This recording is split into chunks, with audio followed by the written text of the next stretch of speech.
Well, welcome to our May Data Assessment Accountability Network meeting. It's the final meeting of the year.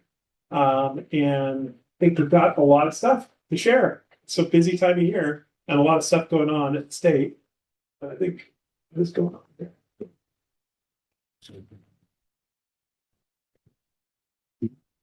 Might have to might have to manually click for me. This is my team. They're mostly in the room here, but I'm Evan Bartenheim. I'm the project director for accountability and data literacy. I'm joined by my colleague, Lauren Weissman, and I've got Roy, Karina, and Jeremy on the team.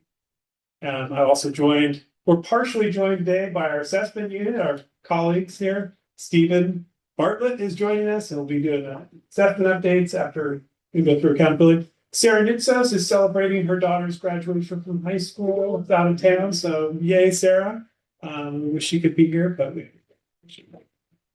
so this is a hybrid meeting. We are using kind of a new room with new technology, so hopefully it'll run smoothly. But you should be muted if you're online.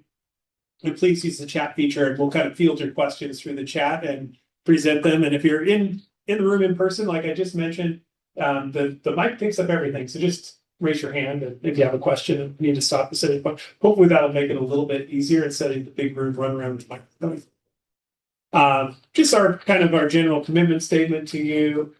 We do see this kind of intersection of assessment, accountability, and data, which is kind of the genesis of DAAN, and we try to be very purposeful about our communication that we share with you, to put it in the context of why it's important. What data or what information you should share with the folks back at your LEA. We do encourage an inquiry-based culture and mindset, and we do think of this as kind of a think tank, and we try to encourage people to continue to interact with us offline or in our various iterations, including our Wednesdays at 1 team meetings that happen throughout the assessment season. So we will go on. All our information is up on Canvas. And if you are online, you should log in so you have access to all those resources. If you're in the room and you want to log in to the meeting, you can do that as well. And I don't know if I guess the email that's sent out, if you are in the room, the email that was sent out should have the link to the Canvas page. This information, this is really the freshest information I think we've ever had. Literally, the state board changed their meeting schedule, which always throws things into a loop. So Stephen and I were in Sacramento last week. The state board met on Tuesday and Wednesday. We were at RAN on Wednesday. Then I was at our assist meeting for Thursday and Friday, where we continue to get updates. So literally Friday afternoon, we're getting the most recent information. Of course, last week was the release of the May revision, the governor's May revision, which does have implications for accountability. So that'll be kind of infused here. But we had one day basically to pull together today's presentation. We got together kind of online yesterday, and hopefully we get all the information to you as clear as possible. If there are changes that follow after we go through today, we'll make sure to let you know in the follow-up.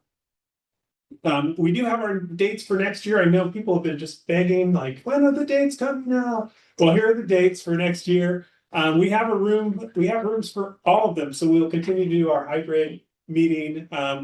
Who knows? We don't have this room booked, but if we like it, maybe we'll make more of an effort to get it. But we do have rooms for next year, so we encourage you to come in person when you can. Last time, I think we hit a high watermark with over 30 people in person, and it's just a great networking opportunity. So you get to meet people. It's really just different than doing it online. I've been told that Hacky Sack is coming back for young kids. Yeah. And I think that's cool. And so kind of reflection like, socializing. So think of this as the Hacky Sack coming in person, like Hacky Sack with data assessment and accountability. So just to kind of kick it off, summer is right. You can feel it. The weather's so nice and everything. So either if you're in the room with your neighbor or someone online, what are you looking forward to most about this summer? If you're going anywhere, where will you be going? This always happens, May. We always start to trickle out. If you're going to be moving up or moving on, like you're taking a promotion or you're retiring, it does happen. Let us know. Put it in the chat. We definitely want to say bid you goodbye and good luck, but we also want to update our contact list. Just kidding. That's very cynical. So go ahead and take a few minutes to talk to people next year. Yeah, I'm saying something right now. Chat.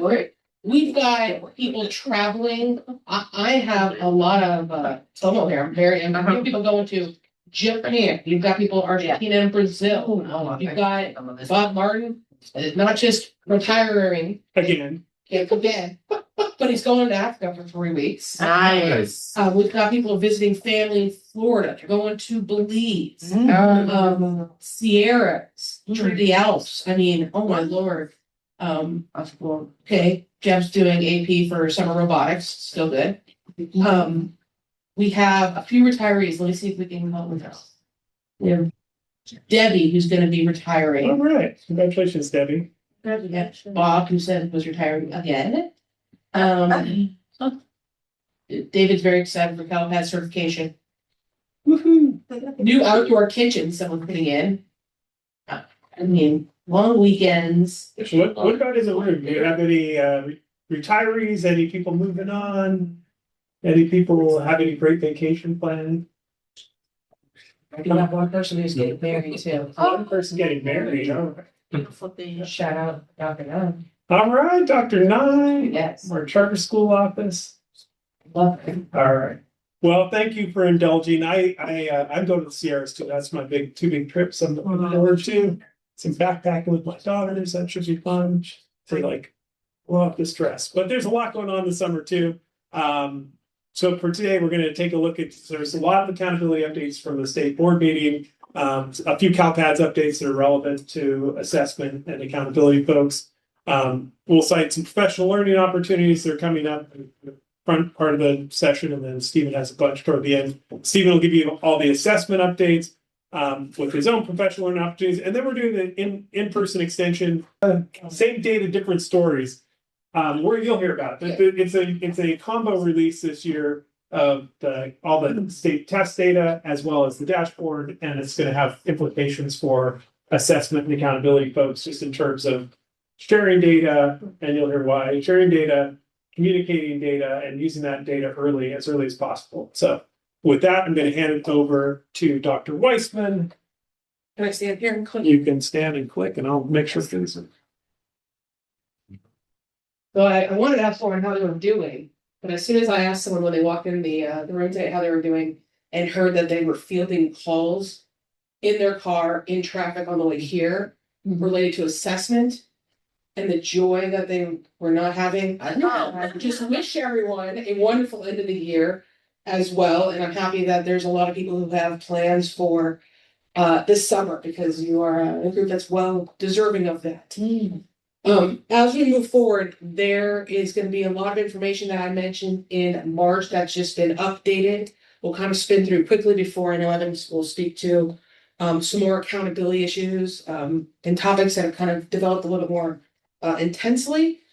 But in this section, we're going to go over a little bit of long-term English learner student group as it relates to the LP, College Career Indicator, which I am sure can get even bigger, but right now it is a robust measure. We'll talk a little bit about priority one teacher assignment and some changes that have taken place there for clarity and English language arts and math indicators with regards to how you'll look at some data and some language. Our distance from standard is going to be retiring to a new form. So we'll get to that shortly. Starting off with our LPLs and the LP, we want to take a quick update on recent state board actions. And as you know, in 2024, the dashboard was the first time that we really saw LTELs reported as a distinct student group. And at the May meeting, the state board approved the inclusion of reclassified students as an additional level within the English learner progress indicator for the LTEL student group only. And the goal was pretty straightforward, and that's to maintain the recognition of increasing an LP level in the first stage of the LPAC progress right before reclassification, and now including the transition to fluent English proficient students. There's been a strong agreement and a lot of conversation that this milestone matters, it's significant, and it should be counted. So currently, if LPAC students reclassify prior to taking the summative LPAC, they drop out of the LP calculation. With this update, you can see on the slide, those students are brought back into the LTEL measure, giving a more complete picture of their progress. And it might sound a little bit familiar because if you're familiar with 2017, when the LB was coming out and first developed, reclassified students were included in the calculation. But because that was in conflict with the federal requirements at the time, they were taken out, but now we have brought them back and that whole concept, so you'll see them there. This update, to be clear, it affects only the LP calculation for the LTEL student group. Okay? From the calculation standpoint, the numerator will now include students who increase a level, maintain the highest level, and those who reclassify in the past year. Those reclassified students are also added to the denominator since they were previously excluded. So as you can see on this slide, really what this means is that there's no penalty for anyone. If anything, this change will only improve outcomes. You will see that it provides a positive bump for some districts if they've had to reclassify up those students earlier in the year. But students reclassified based on recent LPAC results will already be included positively, having either improved or maintained in a level 4. And we've included all the attachments and addendums in the agenda in case you want to reference them for more information. You can find them there. If we move on to the CCNI work-based learning, as you know, in March, we did speak about work-based learning being added to the CCNI, but there was no formal decision made at that time. And so decisions have now been finalized. And as you can see here, the state board, they approved the revised high-quality work-based learning definitions, along with specific criteria for each. They also approved the completion of the work-based learning measure, where we're meeting this measure, along with one of the identified plus measures, demonstrates what a school or LEA has effectively prepared, that they have effectively prepared student for college and career. And you can take note mentally, and we also have it, like we said, linked, that previously, I believe, in March, the work-based learning, all the components, the internship, student-led enterprise, the simulated work-based learning, aligned to a CTE class. Now, only work-based learning internships need to be aligned with a class, but not necessarily a CTE class. However, student-led enterprise and simulated work-based learning do not need to be linked to a CTE class. And I know it's kind of hard to see on this slide, but it is looked at as this plus measure. And so on this slide, I tried. As I said, the CCNI is robust. It's got a lot of other Klingons and metrics in there, but you can see the new work-based learning prepared criteria. So completion of work-based learning measure and one listed plus measure results in a student being prepared. Keeping along with our college career indicator was the state seal of civic engagement. And as you can see, this is really simple. It too was approved as a plus measure in the CCNI, reaching prepared with another plus measure. So once again, meeting one of these in addition to the state seal of civic engagement requirements will get you that prepared. Okay, this one, Armed Service Vocational Aptitude Battery Armed Forces Qualification Test. It is not at a loss for words. It is a mouthful. Okay. It was approved, and as we know, this test is determines your eligibility for enlistment in the U.S. military, and it's given to students in grades 10 through 12 at participating schools throughout the state of California. Students participating in this pathway, the CCI preparedness pathway, as you can see here, they're going to need to complete 2 years of leadership in military science, and they're going to need one of the 2 options on the slide. So they'll need to receive a 3 or a 2 on SBAC, or they're going to need to receive a score of 31, which is the 31st percentile for the ASVAB Armed Forces Qualification Test, in order to be considered prepared. Now, moving along to IB. IB was discussed and has been on CCNI previously. But IB, along with Cambridge, which we'll talk about next, was up for discussion with regards to criteria and what that might look like. So the International Baccalaureate, as I said, it's already been part of this. Similarly, though, to advanced placement, IB measure will now include options of receiving a score of 4 or higher on 2 IB exams, completion of 2 IB courses with a grade of C- or better, or complete 1 IB course with a grade of C- or better, coupled with a score of 4 or higher on the IB exam. Or students can complete A through G, all requirements for admissions to the UC or CSU school and receive a score of 4 or higher on one exam or complete an IB course, the grade of C- or better.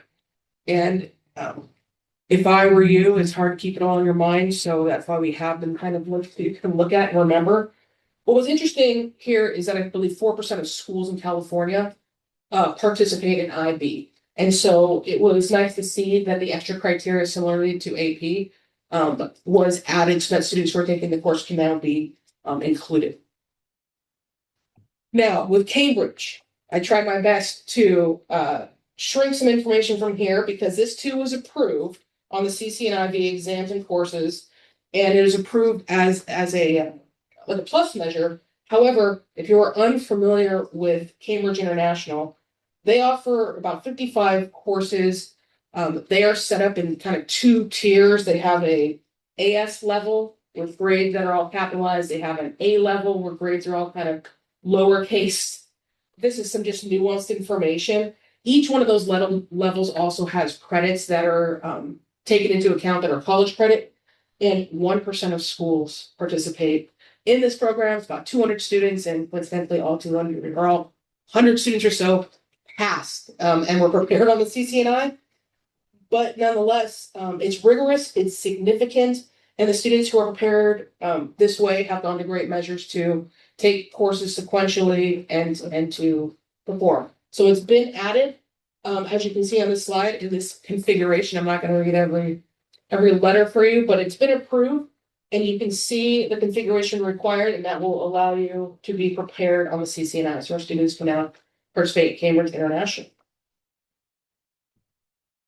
Teacher assignment monitoring data. So the state board approved updates to Priority 1, and we mentioned them, the Priority 1 teacher assignment monitoring data in March. And we mentioned them in 2 things. One was the terminology that was used on the teacher assignment cards and the local indicators. The word clear, the California Department of Ed learned was not really clear. And it didn't really align. I stole that joke too. What did not really align necessarily with like panel data or SARC data. So instead of clear, they decided to become even clearer by saying fully credentialed and properly assigned. So you'll see that the board approved to have a language that's more accurate. It reflects educator assignment status and aligns to Ed Code requirements. The second part now is the inclusion of the comparing schools within LEA's table, which is going to sit directly underneath an existing table, the appropriately assigned teachers table that you'd see.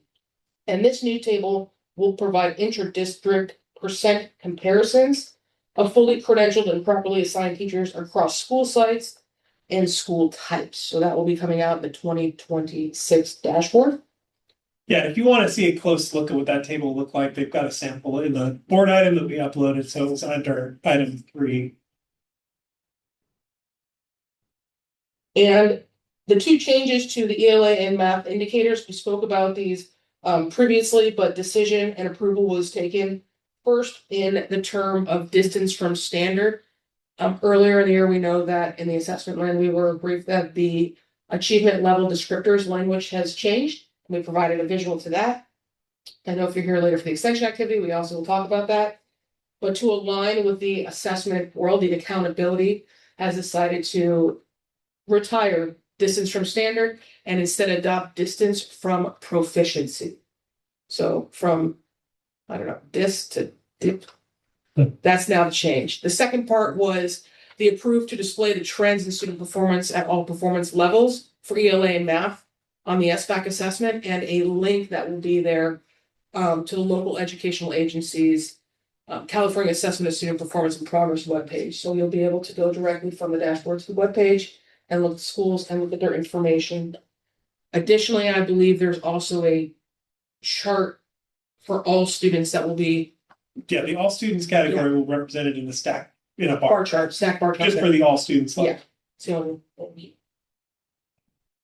and lastly is the portrait of a learner, which really I consider it like a framework for the board. This is not something that's been asked of or is required of districts, schools, or LEAs. But really the state board has decided to use this framework of a portrait of a learner, as opposed to maybe what they called before a portrait of a graduate. Instead, this learner, which is very, I think, intentional, is to use this framework as a way to connect, as you can see, the curriculum, instruction, assessment, student supports around a common purpose when they're making decisions. When they're looking at how they're going to be implementing decisions or who's being impacted and what that looks like. It's just taking the idea of the students experiences and centering that and everything that they're kind of deciding moving forward. As you can see, there was a lot of conversation around competencies because this portrait of a learner isn't unique to California. But we listed the 7 competencies, as you can see here. Community contributor, effective collaborator, empowered learner, critical thinker, dynamic communicator. Each one of these has a very detailed and elaborate explanation that you can see in the attachment as well. And as there's further development or as this kind of pops up, I'm sure it will be similar to when they talk about approved decisions and they anchor those decisions in the dashboard principles for accountability. This might be another kind of North Star way that the board will lean into when they're making decisions and talking. Questions, comments? There was a question, I think we answered it, but I think it's worth reiterating. Our good friend Devin from the Moss unit asked, and let me just scroll back up. She said, I've been thinking about this and want to confirm if this means that the same student would count for making progress on the LTEL LP, both 25-26 and 26-27 if they reclassify in 26-27 based on their 2026 LPAC score. And that is correct. So you would get credit twice if you don't have the necessary information to reclassify them this year, or you don't have time based on when you receive the LPAC results. You'll get the credit for them having either maintained level 4 or improved to a level 4, and then you'll get it again next year. Simultaneously, I will say there's legislation moving through that will automate the reclassification process. So this is probably like a temporary fix for our LTELs, right? That is going to, at least for the time being, then they'll all of a sudden be automatically reclassified. You'll still get credit for them, but that's just a couple of years probably before that legislation gets finalized. But yes, question for my friend here. If a student leaves, they have an RFEP, they count an RLP, and then they go to another LEA, and then RFEP there. Does that student count on their LP? What? Yeah, that's a great question.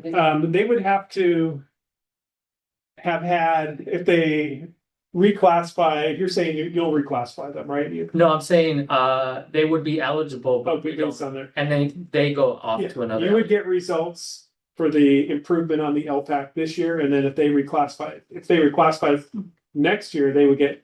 They're only going to get counted. That's a good point. If they change LEAs after that and they get reclassified. Yeah, they should. You only need the 1 day of enrollment because a summer reclassification just requires the 1 day of EL status and then reclassify. So technically speaking, you could split. Are you guys trying to collude here? Make sure you're. Oh no. That's a question. There's just a lot of movement at some of the juvenile hall. Oh yeah, no, for sure. Yeah, I'm just wondering who gets the credit. Yeah, I think they would both get the credit in that case. So that's a great question because we have our community court schools would probably be subject to that. Jeff, I have a question. The reclassification, because is there a consideration about when you reclassify in that last year we ended up getting our LPAC scores a little later, so we did a big bulk of reclassification in like August and September, but right now we already have our LPAC scores, so if we do all of the kids that we usually have done in the beginning of the school year and we do them now, that's going to skew our next year's reclassification. Well, first of all, that reclassification only rolls into the LTEL subcategory.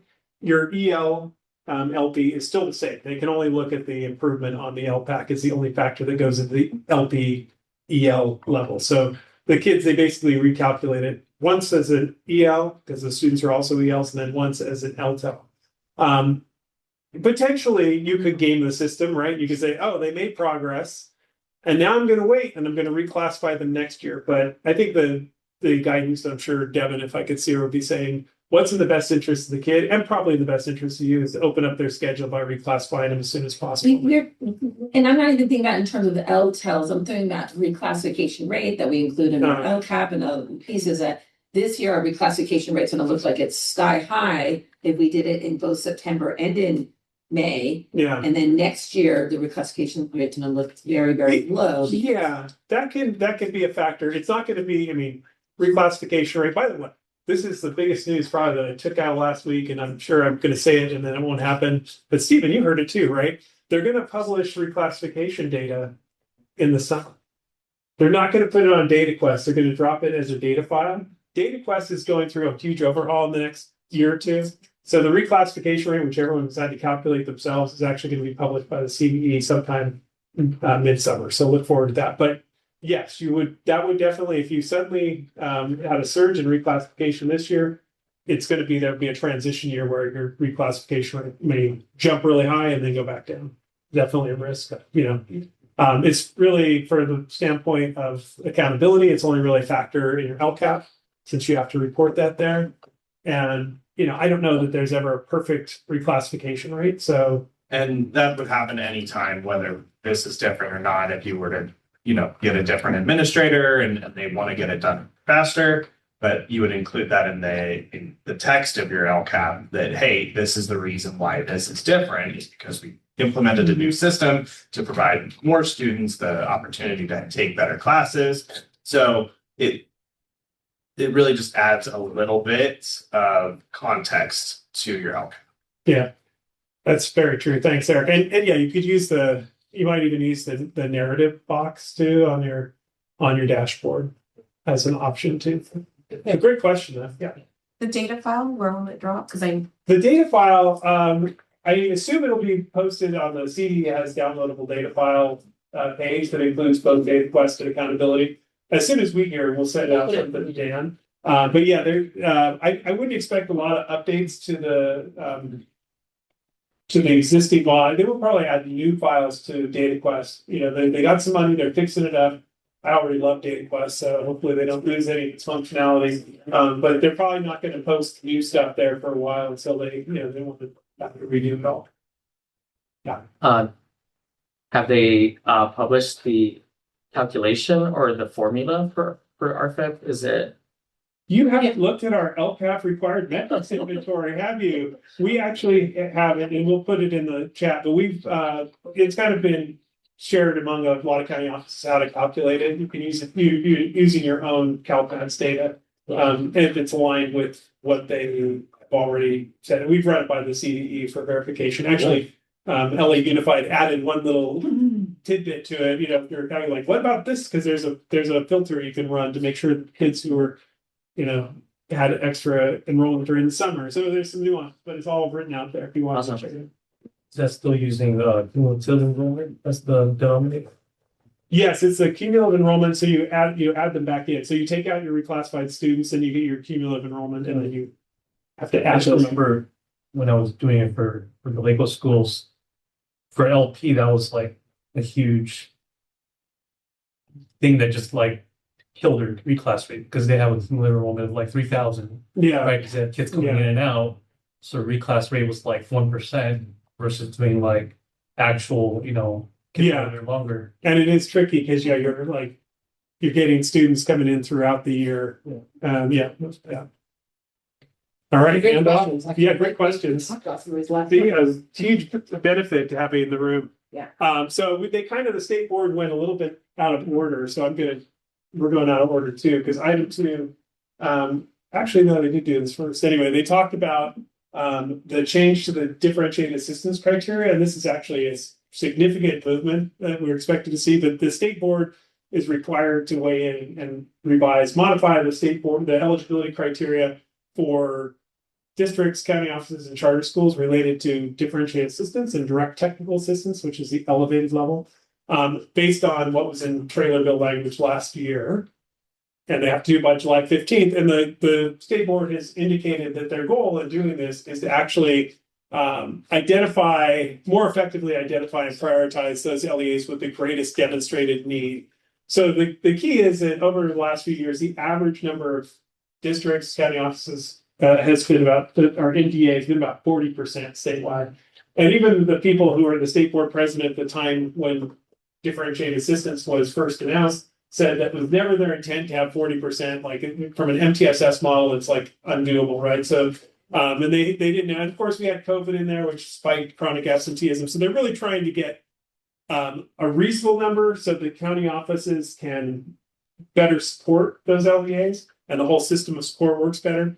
But they've said they're not just focused on a number. They also want to get the right schools, and that's important too, right? Districts who are eligible. And then there's a wild card I'll talk about too, which I mentioned last time. This really affects everything. So these are the current levels of support that are available. Universal, which everybody gets. The DAAN meeting is considered kind of a universal support because we encourage everybody to join us. But then if you're identified for differentiated assistance, you get that initial level for DA, which is the come to our meetings. We provide extra supports for county offices, or for not county offices, districts and charters. There's also this CALPADS DA, which is relatively new methodology, and we had a couple of LEAs in LA County, which were eligible for this. This is a 1 year of support. And then there's GO Lead DA, which is another elevated thing. That's going to be going away. And then there's the intensive level. This is direct technical assistance, DTA as they call it. And this is going to stick around, but they're going to have to kind of redefine what does DTA mean? What does it look like? And how do you become eligible for it? So these are all the things that the state board is trying to talk about. And so they've been doing these listening sessions. I was part of one for county offices. And what we've heard from them that has come up through all these conversations is that they really want to have a multi-year eligibility cycle. So they would look at multiple years, and then also both the eligibility and then the support period would be multiple years, because this would better align with realistic planning and improvement, right? And so instead of playing whack-a-mole, like we've talked, like, oh, you're in 1 year, you're out, it's like it doesn't really work for anybody. And so, and the districts with the greatest need frequently will have a student group or student groups who are eligible for multiple years in a row. So they will reduce that disruptive entry and exit. They want to have the criteria that would be more focused. And so there definitely was some interest in focusing more on indicators rather than student groups, but they still want to maintain those. But the thinking is, hey, if we really focus on the indicators in a way that allows us to say, oh, chronic absenteeism is a problem for 50% of the eligible districts, then the state can develop more resources focused on chronic absenteeism. There has been concern around small districts not receiving access because of the way the eligibility works. So there's at least one thought about how they can improve that. I don't know if it works. We did our own modeling and it doesn't seem to work, but we'll see. And then multiple measures. So they did say we don't want it, because there was some talk, oh, let's just reduce it down to academic indicators. And I think there's a lot of pushback because that sounds a lot like No Child Left Behind, and people didn't want to go backwards. So the fact that we have multiple measures, and then some of those measures are actually precursors to student achievement data, like have high chronic absenteeism that's correlated, right, with lower grad rate, lower CAS performance, those things. So they insist they're going to maintain looking at all of the state dashboard indicators as the primary focus. But this is going to be a big one, because the rules are probably going to change. Moving away from the LCFF priority areas, right? So the priority areas have groupings of more than one. So like priority 4 has ELA and math and the LP, right? And so they look at those in a single way. So you could have a red and an orange on ELA and math, and that would be one priority area, and then mixed with another priority area that is red, potentially you would be eligible. They're talking about doing away with the priority areas and looking strictly at the indicators. And I'll give you an example of how they're thinking about that in a minute. So they did at the end of the meeting come up, they said a few things, they called it the emerging consensus. They looked at 15 different scenarios that were provided by CDE, all these different ways in which they could, they're looking at the last 3 years worth of data. And we did some of our own modeling as well, and it was pretty consistent with what they had.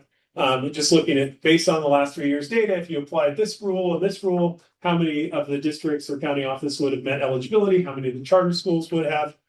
So some of the things they said, first of all, they're going to remove CalPads from differentiated assistance. It will still be a factor, but it'll be a different type of technical assistance. That's what they're saying. They still have to prove all this. And then they are thinking about removing the local indicators also from consideration. The local indicators are really, self-determined, right? As long as you do the process, share with your board in conjunction with the approval of the LCAP, and then upload them by the timeline, you're going to get a standard met. So they don't play a big factor. I think only 11 LEAs last year had any indicators that were standard not met for 2 or more years, which is what's required to be part of the DA assignment. They are looking to start a 3-year identification cycle that aligns with the 3-year LCAP, beginning with the 2026 dashboard. So basically, this would be a lot like CSI, HSI. It would be assigned once in 2026, and you'd be in DA for the full 3 years. I mean, you could exit, but you'd be getting the support for the full 3 years.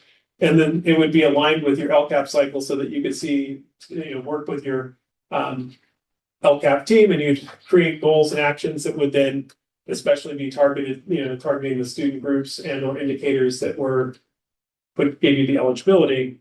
So that would be very similar to what we see for, like I said, CSI, HSI. They wanted to include the all student group for LEAs. So this was the idea, I think, here would be that it would capture those small LEAs, and we don't have a lot of smalls. We do have a few in LA County, but when we ran some various models, we found that it really didn't help that much. Usually if it was an LEA that was in DA, or the ones that had the all student group received the red, they would have been eligible based on the different models. They were already meeting the DA criteria in another way. It almost never resulted in somebody who wasn't identified being eligible, but we'll see. And then they also said there's a preference for identifying the DA based on state indicators and decoupling those from the priority areas. And that would be a big shift, right? That's something brand new. So these were 3 of the scenarios that they offered, and they really honed in on these. So that's why, as we're moving forward, we're going to try modeling these. And so what they were talking about was 3 more scenarios. They wanted additional disaggregated data. They want to see, well, who's identified? What's the distribution in terms of sizes of districts? What's the distribution around the state? Are like some counties more impacted than others, right? So what they looked at were any student group, but the same, and this is 2 indicators, right? If you have red on any indicators, it could be red on ELA and red on math for a student group. So any student group with the same indicators for 3 consecutive years, right? So you could have any group that was red on math, red on ELA, and each year it could change, it could be a different group. That would be one. And you can see the numbers that they ran when they ran these that's where they get the highest, right? Because that's where you have the most flexibility. And so 1 year was, students with disabilities, another year was foster youth, another year it was LTUS, right? So that's why you see more there. And that's probably more than they want. So I suspect they're not going to go there. The next one would be the same student group, but any indicator, so any combination. So this would be like saying our students with disabilities have consistently had 2 reds, and it could be chronic absenteeism in math 1 year, and then next year it could be suspension and ELA, right? But it would be the same student group met the criteria. And again, it would just be 2 reds. Doesn't matter. They're no longer looking at it in priority areas. And then finally, the same student group and the same indicator. So this is one where it narrows down the most, because you would have to have the same exact student group meeting the same 2 indicators for 3 consecutive years. And that gets very limiting. And there are even when we ran some of the models, we were still using priority areas, but trying to get this one, some of our districts with the highest need, just because of fluke, they had an improvement in 1 year for a student group. They would be excluded from something that's this restrictive. So we'll watch, see how that goes.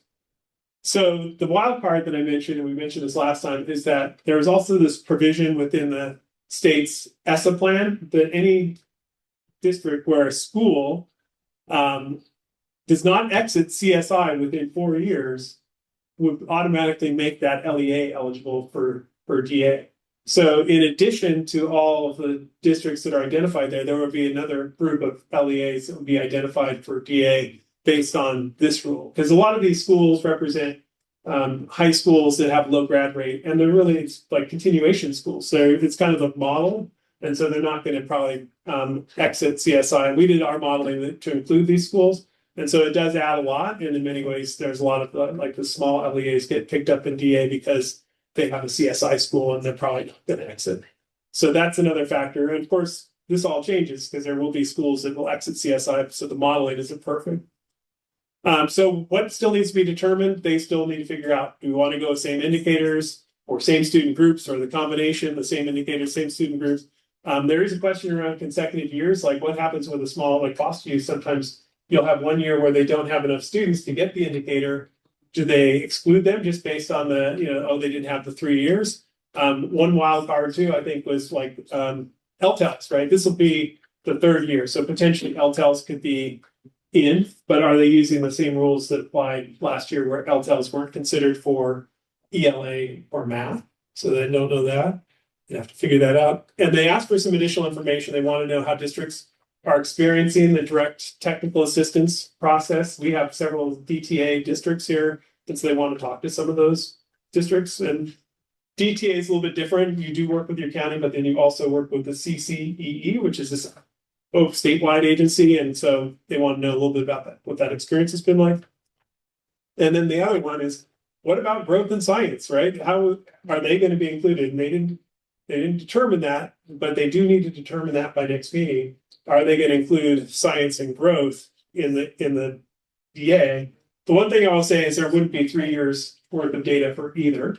So that's potentially a good thing. But even if they include, like, let's say they said science, that would be one more indicator in which you could have a red for a student group. So anytime you increase the number of indicators, you increase the likelihood of getting that new, just straight math. So like unified school districts are way more likely to get identified for DA than like a high school district is because they have more indicators. Question. For science, just, like our science teachers have asked, well, there's a lot available for English or for math in terms of like blueprints and whatnot. Is there going to be something that will be put out?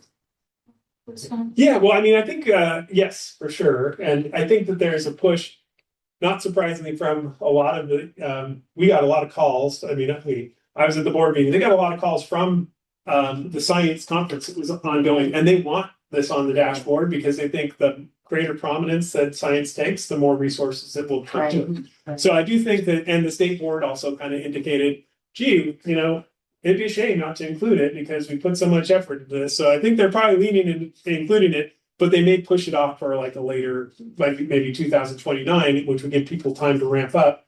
But also, and I didn't really talk about it here, in the governor's revision, there's still provision.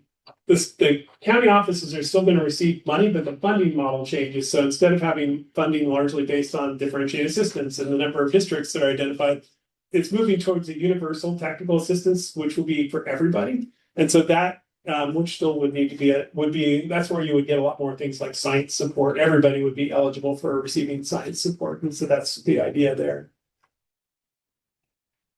So a lot of changes. Hopefully, this is going to definitely reduce the number of DA eligible districts, but I think it also means you'll still be receiving supports through that new funding model. There's also this language that was in the governor's May revision for the trailer bill. So they are already presupposing things are going to pass. So the moving all LEAs to the 3-year identification and support cycle for DA, and then a minimum of a 3-year support cycle for direct technical assistance. So that would still need to be worked out. They are already they note they would remove the statutory components of identification in anticipation of changes by the state board. So the board may adopt unique criteria for different LEA types. So there is some language there that they would remove that they would allow you to, for instance, use indicators rather than priority areas. It does move that the county superintendents must provide CALPADS technical assistance for a minimum of 1 year. So Tony, you and I will see each other. How many of you guys want to do technical assistance? And then it phases out that GeoLead DA. So the only thing that's the wild card that I didn't put here is the legislature. And the legislature does seem to have some issues with changing the DA criteria And it might just be like a power play because they're also seeing all the other things the governor's trying to do with the state superintendent of public instruction, moving that person out and assigning someone to oversee CDE who directly. So I think the state legislature is saying, hey, you guys are trying to push us out. You know, it's like any politics, right? And so they seem to be like a little expressing a lot of concern over the change of the DA criteria. So that's another factor that remains to be seen because they would have to sign off on the governor's budget, including this language, and who knows what they really want ultimately. I'm going to stop there for questions. No questions? All right. There is a bell there, but any questions in the room? So some data updates. Just from CalPADS, the latest the CalPADS had a May regional meeting, and some important stuff for accountability and assessment people. So August 15th is the graduate cutoff. This is the same as it's been. So if you have any of those students who are, short on credits and they can still graduate in time, they just have to have completed their credits and be done by August 15th. Because then those will be certified on August 17th. So you have just that 2-day turnaround to grab all those late grads, and they'll still be pulled into the end of year 2. So the CalPAD has been changed from 4 end of year submissions to 2, and the end of year 2 is really the just for the grads stuff. And this also aligns with the cohort graduation rate poll, which is kind of separate from the submission. That's automatically pulled each year, and that'll happen on August 17th as well. There won't be late adjustments this year. They're pretty much, no data fixes after August 17th, so it's got to be in because largely that's driven by the new timeline for the publication of the dashboard on October 15th. And make sure you just check with your registrar about any of these students who might be your late grads. There's always a challenge, are they going to graduate? They're at the adult school getting extra credits, it's like always a big wondering. This is more for, this is accountability, but really more related to CIM for the IDEA. And so there are 2 new reports in CalPAD, 16.27, 16.28 that are helpful for tracking completers and dropouts that are relative to the IDEA state performance plans. And then there's some other information on here just related to suspension and expulsion and the importance of monitoring end of year data. So if your director of special education isn't already involved in looking at that data along with yourself, but people, encourage them to take a look at it because this affects it will affect obviously your dashboard as well, but really affects your annual state performance plan reporting. So this is new and it's related to, I will say it's not completely related to the LTAL, but there's a lot of things happening. Reclassification will now be published. There is a new error that is a fatal error that's been inserted, and it's largely there because oftentimes if a student is reclassified during the summer, they were just put in without any enrollment as an EL. So this will just trigger, and this CD or CSIS will notify you.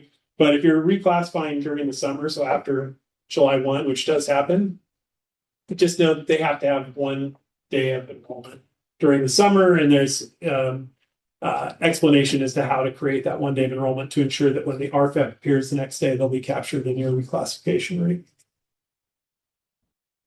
And then just some key dates. So definitely check your RFEP records as you're rolling in, you get your results in, make sure that they have at least 1 date. That's really mostly related to anything that happens after July 1, because usually they can backtrack and make sure they have a date, enrollment date during the current school year. As of right now, July 31st will be that end of year 1 certification. And so get a lot of the special ed data will be submitted then. August 15th, then again, your grad cutoff date, and August 17th is that end of year 2 certification and ACGR data pool. So there's no buffer this year. Just got to get it done.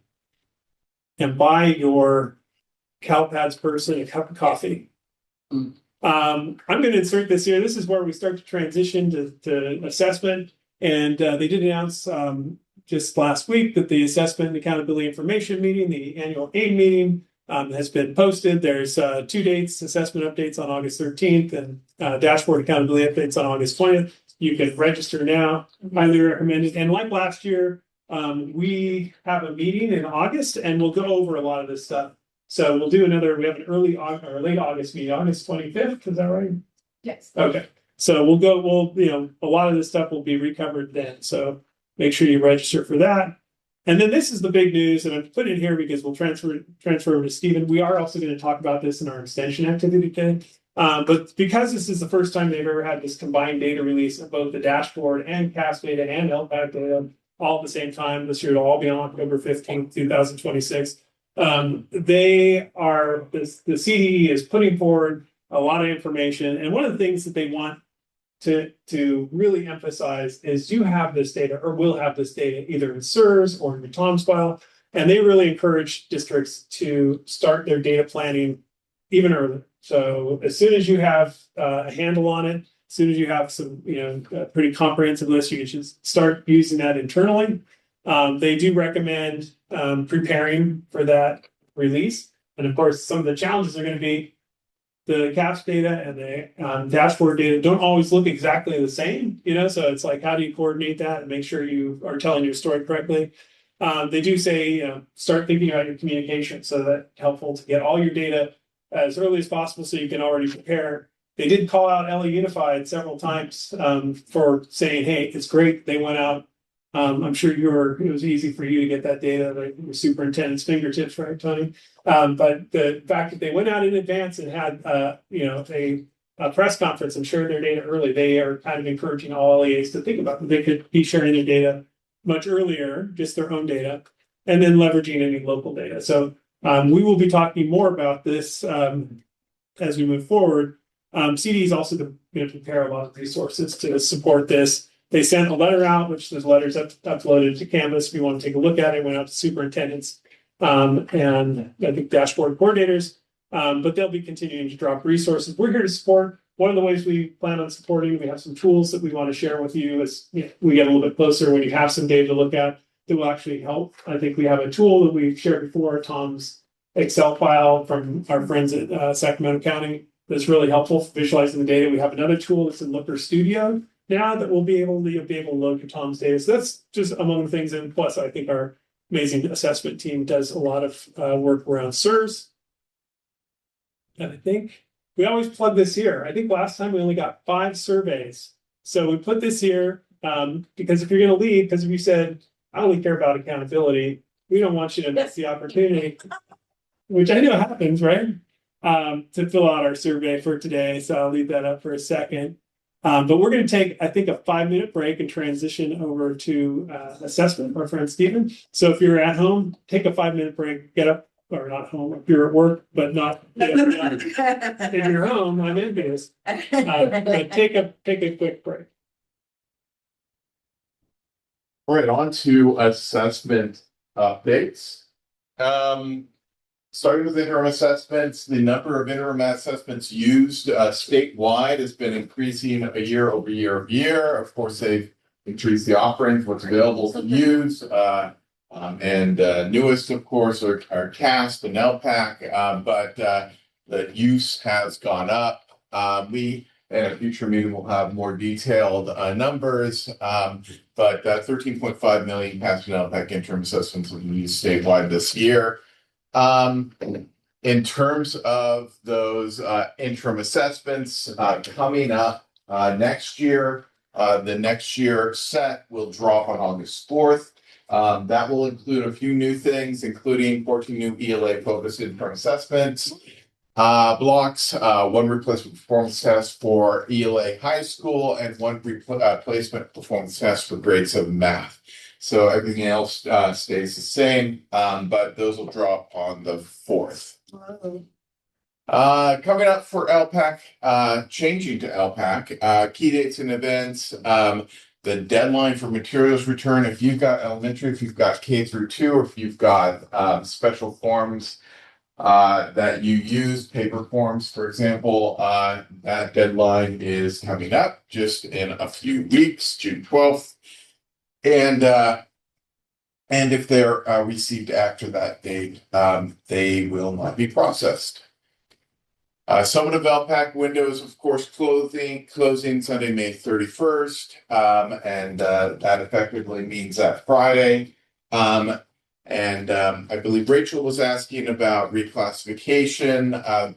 As you have data come in, as you have summative data roll in, you can reclassify immediately. You don't need to wait till a future year. You can use your criteria 2, 3, and 4 from current year. A great way to use that is to pre-select that for students who are taking the LPAC in this current window. A tool for pre-slugging that is is available, and the multilingual academic support unit can support you with finding that tool. There are multiple students who have tested, but their DEI scores, their scores have not been entered into the test delivery system. Statewide, it's about 5,000 as of this data poll, and about 1,300 here in LA County. We're a little bit less than our percentage of the state there, but we are part of the problem. So make sure that those scores are being entered. Great processes to do it immediately while or after testing. So make sure you check for that. There is a link in there to a list of, I believe it's an SSID list or a list of LEAs that have students who have not had their scores entered after testing. May deadline. There is a procedural guidance deadline. That's not a hard deadline. It's a procedural guidance on reclassification of students who tested last year with a criteria 1, a LPAC score that qualified them for reclassification. The procedural deadline is generally published in Assessment Spotlight and in CalPADS update flashes, and it's May 15th. That's passed. The procedural deadline ensures that you are able to test in those last weeks after you've decided to not reclassify students. So be sure that that students who are intended to assess with the LPAC summative here in the end of the year are testing if you have not reclassified yet. Looking at a note from the Multilingual Academic Support Unit. This is something they published in their Mas newsletter, and they're tracking. There is a bill, Assembly Bill 2555, that will affect your work if you're an LEA LPAC coordinator. It is potentially changing the way that reclassification works to rely more on criteria 1, and that weight on criteria 1 will align with several states across the United States, but is not passed fully yet. It needs to go to the Senate and then, of course, be passed into law. But they're tracking that. You should probably check that out. In terms of CASP, moving on to CASP, the test window statewide closes June 30th. Of course, your local window would have been set and closed on either the last day of your regular school year or prior to that, and then your site level windows will have closed. You probably will get, if you have not yet, a test window closing email from California Outreach within the next few days. And that reminds you of when that testing window closes. If you're not the LEA coordinator, you can ask the LEA coordinator what the date is of that window closure. And just a few days ago, May 14th and May 15th, data started rolling. And that data is the partial data that students whose summative assessments have been scored and are available in the system. That means an SSR is available. If you open up your if you open up your parent portals to continue rolling release, parents can get notifications that our student scores or find the SSRs in your system. That means reporting or notification to parents if you're going to associate that with a letter is helpful. Sometimes those create more issues than they solve, in that you will have notified your entire population and they'll wonder where their scores are. Not all scores are in yet. They are rolling in, and these are the dates you expect those. This has already changed from the first time it dropped, these dates. And it was dropped last week on Tuesday or Wednesday. So I expect these dates to change. They do generally change as issues arise, and those dates are changing there on the bottom. That screen, that table. Okay, this is summative data. Are test results embargoed? This is a question that comes in absolutely every year, multiple times. You are receiving data in your data system in TOMS. You have data in SIRS. Are those test results embargoed into the official release data of the CAS website or the dashboard? And the answer is no. I see a lot of shaking heads. No. CD's taking the stance that assessment results from SIRS and TOMS are not embargoed. LEAs are encouraged to use results. And Evan just mentioned it just a few slides ago.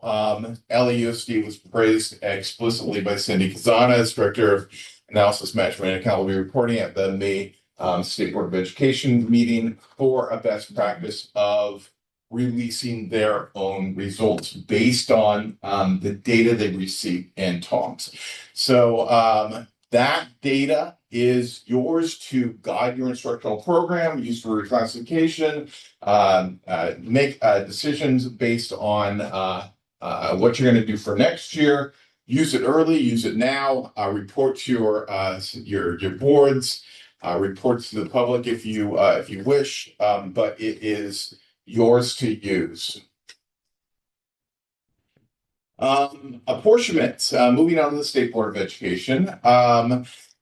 The apportionment rates for last year continue on for this year. They reapproved those. You can see if you take this California Spanish assessment, you get paid $5 per eligible EL pupil for that test that makes you the student eligible to receive this California State Seal of Bioliteracy, instead of paying $100 or what have you for the AP test or the Cambridge exam or the IB.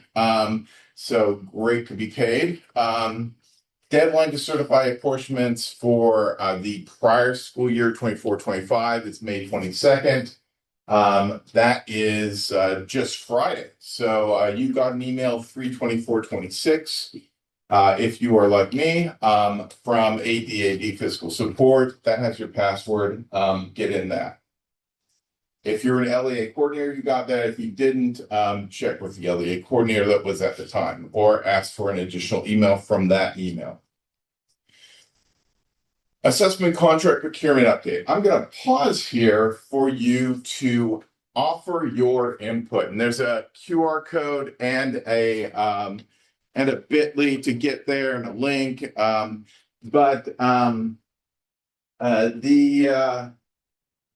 At the State Board of Education meeting, CDE indicated that they are negotiating the contract for the upcoming March 2027 through December 2032 assessment contract, and they want your input as routed through RAN members on what needs to improve about the assessment platform.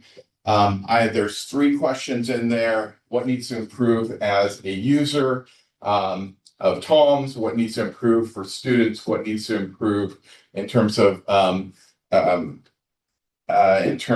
accessibility? And what needs to improve for data use and teacher use of that data?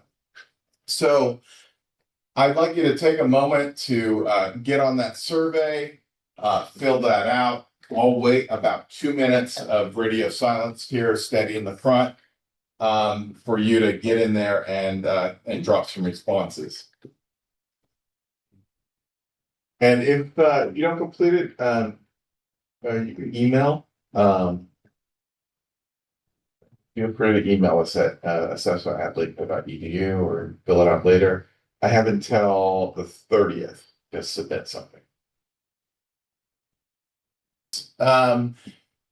It's here. Finally, we just got a data release last week, and so you should see in that data release in the SSRs and the data that is available the new achievement level descriptors. And so ELA, math, and science are all falling these new reporting labels. You see advanced, proficient, developing, and minimal. There are replacing the standard word in those 4 levels. Level 4, 3, 2, 1 still is 4, 3, 2, 1. Nothing has changed about that. But in terms of the language of how that's referred to, distance from standard is moving to distance from proficient. And that's distance from level 3 that's being defined there. So where are those used? They're going to be used for student score reports, student data files, in TOMS. They're going to be used in SIRS and the test results for California Assessment's website. In terms of messaging for your districts, 3 key points for messaging. This came from Fresno County Office of Education's guidance for the ALD descriptors change. I think they started this the whole discussion with some issues they had in their region. Share that nothing about the test itself has changed, only reporting labels. So same test means that the don't impact the ability to compare year-over-year results. Same data. Level 4 is level 4. Level 3 is level 3. It's just the words that are attached to it. So those new labels, those new words are intended to better reflect the continuum of student learning. There is a extensive ALD achievement level descriptors communications toolkit. I'm not going to read everything on this slide.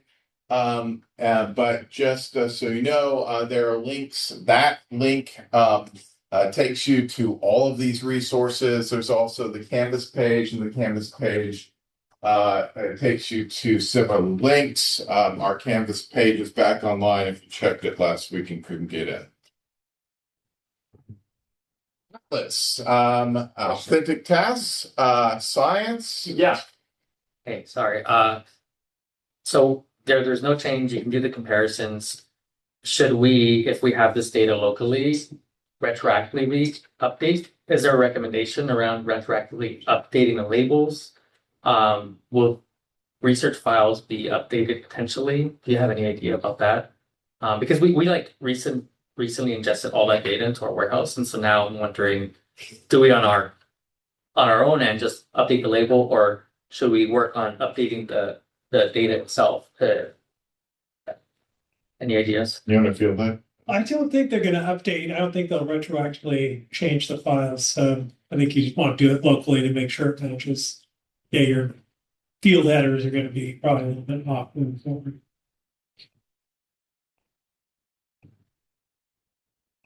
One thing I just want to throw in there, because it came up as a question in our RAN group, was that as regards to the achievement level descriptors, and it kind of started with Fresno County, that when they said level 2 is grade level, right? And we've gone over this before, that you want to say, oh, if you're at level 2, you're performing at grade level. You know, you're just it's a gradation, right? And a couple districts like went out there and said 80% of our students are achieving it, you know, and it's like, it's not quite what they're saying. So there was some interest, like, are they going to change the donut? Is it going to show level 2, 3, and 4 now? And no, there's no indication. It'll still show level 3 and level 4 moving forward. So that'll be consistent as well. So in the data files have that level 3, 4 combined number in there. So that will change. In my current plans, we use the 1 through 4 rather than the descriptor. So I'm gonna put a little tag that says like the new descriptor, some brackets, and that's it.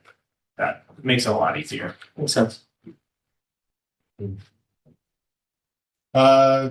Check out the Atlas Tax Bank if you haven't done it yet. There's information coming out from NSDA, great link to a resource. Also, made into the budget revised for May, the government budget revised. So look for getting better and better and better. Some new updated resources. In terms of that data, there's a new data file layout, of course, as the data is dropped in tomes. So if you need to update your templates and Excel files and Looker Studios and things like that, the columns shift every year. So you'll need that. Interim Formative Assessment Playbook is new, and there's updates to the Tools to Support Teaching and Learning with Formative Assessment guide from CDE. Notifying families of assessment results. Just a reminder of those numbers of days, how they're different for a summative CAS and summative LPAC. At last week's coffee session, the May 14th coffee session, is it Tuesday? Tracy Albee did shift language of a best practice to a need. And that is the FAQ at the bottom.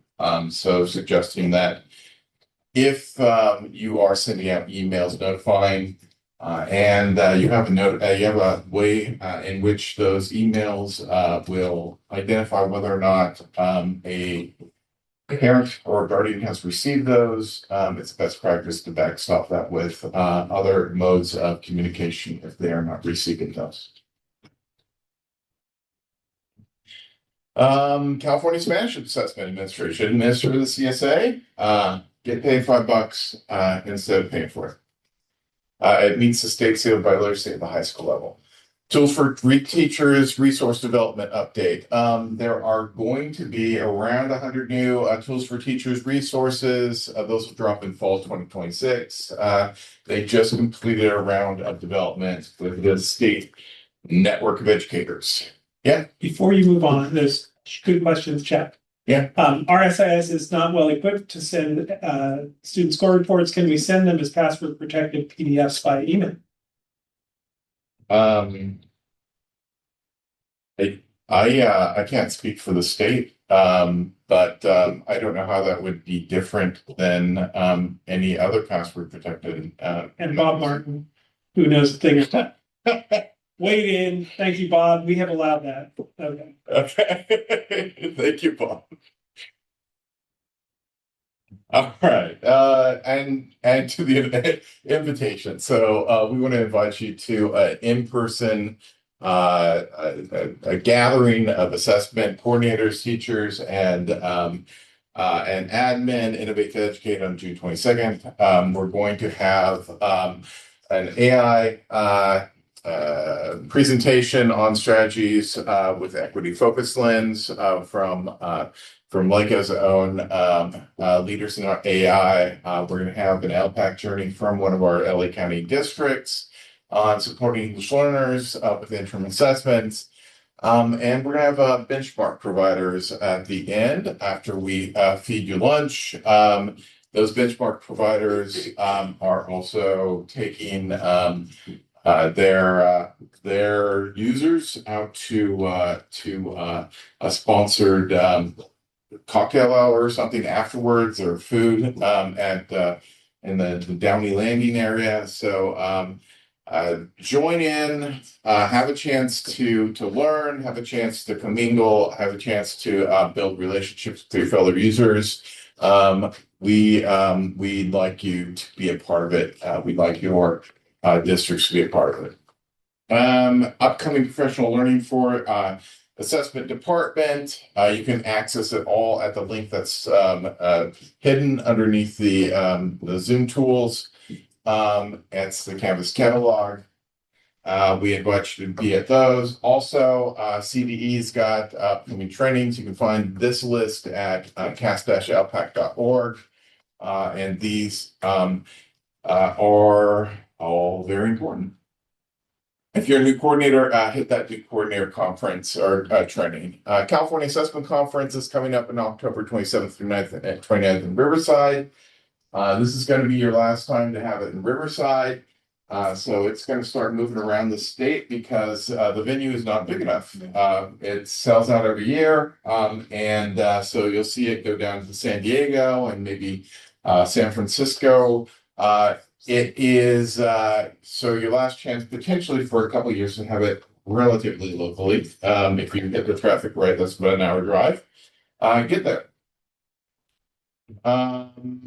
I am Stephen Barth. Please send an email to my name at lacoe.edu or assessment@lacoe.edu. Have any questions or additions to your guidance on what needs to change about the assessment system? And here's that survey again. So please make sure you're filling out that survey. Impact is a big thing. We want to make sure that we are making a positive impact for you. And with that, I think we're going to move to. You can't sit down. So I can't sit down.